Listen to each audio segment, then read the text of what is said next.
Hi, everyone. This is Jessica Pirro with Crisis Services, and we are bringing you another edition of kind of the behind the scenes of crisis services as we deal with the COVID-19 pandemic.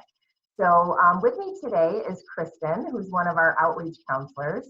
And so I want to thank her for taking some time with me today to share a little bit about her story of how she's adapting to this with our work, but also to share some of the services that are still available as your 24-hour crisis center. So Kristin, thanks again for joining me virtually today. It's nice to see you. You too. Thank you for having me. No, it's hard not having everybody here on site, so it is nice to connect and see you, and I'm glad you're doing well. So I think the first thing is just to talk a little bit about with your role, how you're adapting to this remote work style. Sure. So it's definitely been a process, but it's been incredible to see the entire company and within the different departments change how they're working and all of the workers quickly adapt to that new normal. Yeah. What are some of the interesting things you guys have been able to do? I mean, how, you're such a fast-paced team environment, so communication is a big part of that. So to do that remotely, what are some creative things that you've been able to do with your communication? Yeah, so we have been able to work quickly and together to constantly make sure that our communication is our priority because we are very fast paced. There's a bunch of moving parts, but we've been able to create a virtual workspace. And whether it's through email or text or phone calls, we are always reaching out to each other to make sure everybody's on the same page. That's great. I know the technology, and the blessing and the curse of technology, but right now it is sure a blessing to manage Absolutely. all that you guys have to manage remotely because of the high pace work, the fast paced work, but also the high risk work, that you are doing. So Absolutely. so you're part of the emergency mental health response services of the agency, and there's many programs underneath that department. So today we were going to just talk a little bit about our trauma response program. So could you share with our community here what the trauma response program is and how that's had to be adapted during this time? Yeah, so our trauma response program is for children, adolescents, and adults. Anybody who has experienced a traumatic event, our goal is to either immediately or very shortly thereafter make contact, whether it's an individual or a group of people who have experienced a traumatic event. And that ranges from a family who has experienced a suicide, workplace violence, workplace loss, robbery, among many other things. And you can always call in to us to talk about what resources are appropriate for you and to see if trauma response would be helpful for you in that time. So what have you seen have to be adapted in order to respond right now? Because obviously the face-to-face contact, even though, in the work you're doing day to day with the mobile outreach program, you're still out in the community during high-risk cases with your safety precautions in place. What has had to be adapted for trauma to be able to do the same thing? Yeah, exactly. Like you said, we're triaging to kind of limit that face-to-face contact that we're having for the safety of ourselves and the community. Trauma, we are mainly doing over the phone trauma response. So when we get calls, we're doing that same interaction of support as quickly after the traumatic event as possible, limiting it to more over the phone right now. Okay. And how has that service been utilized right now? Are you seeing people still kind of consistently using it as we had before this happened, with the COVID-19? Are you seeing an Yeah, increase of requests? Like, what is that looking like right now?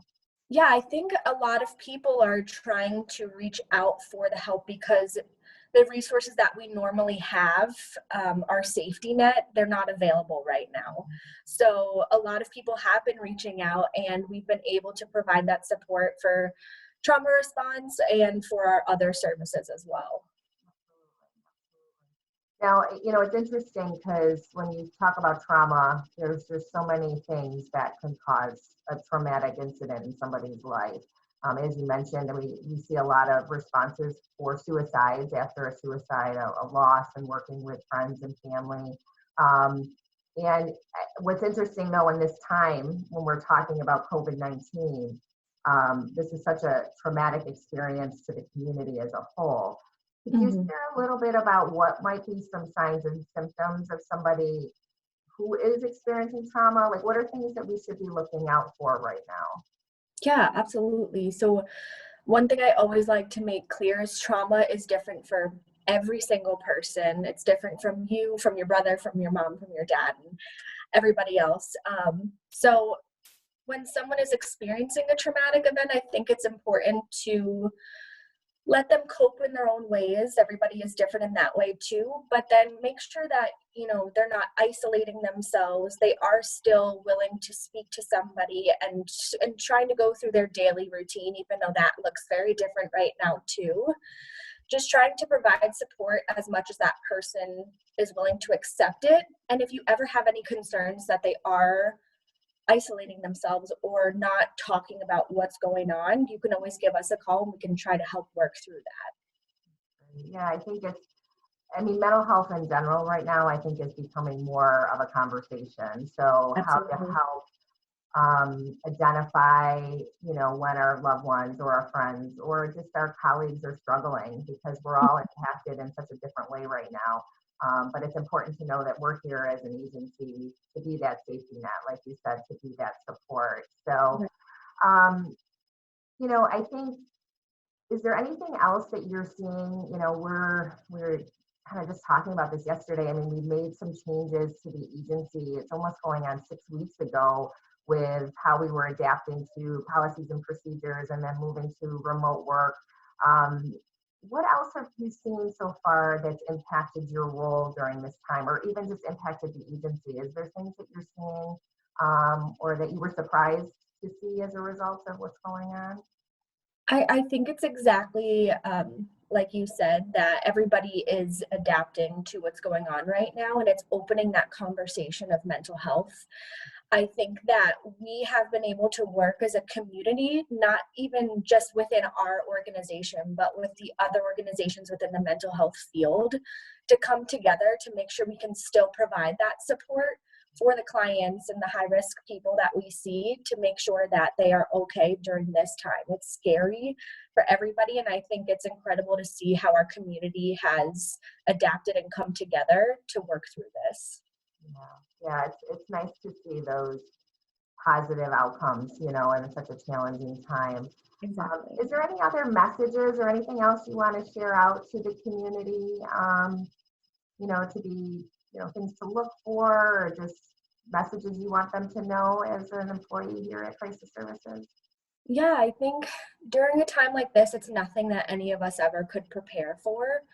So I hope that everybody is reminding themselves to take care of themselves during this time. We all, those of us who are still working, are adapting, and we need to remind ourselves to take a breath and reach out to, whether it's friends, whether it's us, your counselors, your coworkers, and support each other and yourself as well. Absolutely. It's interesting. I saw a quote the other day. I don't know if I'm going to say it verbatim, but it was, it said that self-care is not self-indulgent, it's self-preservation. And I think that right now that speaks more volumes than ever in order for us as a community, as also as for us as a team, as we take care of ourselves in order to help our teammates and also to help our community. So I Exactly. really echo that message, as well. And I appreciate, the work that you and your colleagues are doing every day. The service that you're providing at many levels under your department is such a it is life-saving work. Thank The interventions you're doing, the risks that your clients are seeing and feeling, for you guys to be there as a support, even, when we're faced with such a challenging experience as a community. And really proud of you and your team and everything that the agency is doing, to make sure we still are that safety net that people need right now. So thank you for Thank you. everything you're doing. It was so good to see you. I miss having you guys Absolutely. on site here, but I'm glad that you guys are doing well and adapting as a team, to keep our services going, keeping our mission and that promise to the community. So I want to thank Kristin for joining me, and I just want to also remind everybody watching, Crisis Services is here. Our 24-hour hotline is 834-3131.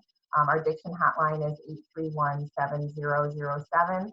And continue to tune in as we share the behind the scenes with our team here during the COVID-19 pandemic. So Kristin, take care. It was so good to see you. You too, Jessica. Thank you. Thank you.